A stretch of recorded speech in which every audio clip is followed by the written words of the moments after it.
Let's go over using our line tool. In the large tool set, click on the line icon. As we move our mouse over our origin point and access lines, we can see that SketchUp will want to snap to these points. Let's click away from those. Click once and drag your mouse. And as we drag our mouse, we will see that whenever we are parallel with an axis, the line will turn the color of that axis. Here we see it's green, parallel with our green axis. Here we can see it's blue, and here red. So let's draw a line at 10 feet along our red axis. I'm going to go ahead and drag my mouse and type 10 feet on my keyboard and enter. Now as I drag my mouse, you can see that we are still in the line command. I'm going to drag my mouse along the green axis 20 feet and type enter. Now I'm going to, using inferencing, I'm going to hover my mouse over this endpoint and drag it, and as you can see, it's recognizing it's parallel with that green axis, and it automatically allows me to snap to that point.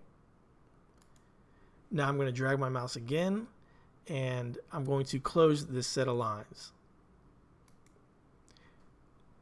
As you can see, once we've closed a set of lines, SketchUp will automatically create a surface. Now let's go ahead and draw another surface by starting on our endpoint and going vertical 10 feet. I'm going to drag my mouse again along my green axis, and there we see the inferencing. It's already recognizing this geometry and allowing me to snap to this point. So I'm going to snap there and snap down. And here I'm going to do that again. Go 10 feet up and 10 feet across. And one more time over here.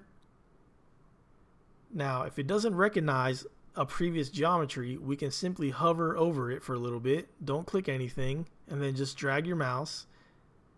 And you see that it recognizes that point. Click once, and there we go again. We've enclosed that set of lines and one more here. So here we have created a rectangle in 3D, and let's go ahead and verify our measurements by selecting the measurement tool. So I'm going to click once here, hover over that endpoint, click once, and I'm going to drag my tape measure vertically up. As you can see, it turns blue because it's parallel with that, with the blue axis. So there we see it's 10 feet. Here's 10 feet. And there's 20 feet. So I'm going to escape out of that. And also we can see whenever we type in dimensions, they should appear here so we can verify what we are typing in, or if we have to correct something that we've typed, we can see that down here. So that's a quick run through of using the line tool.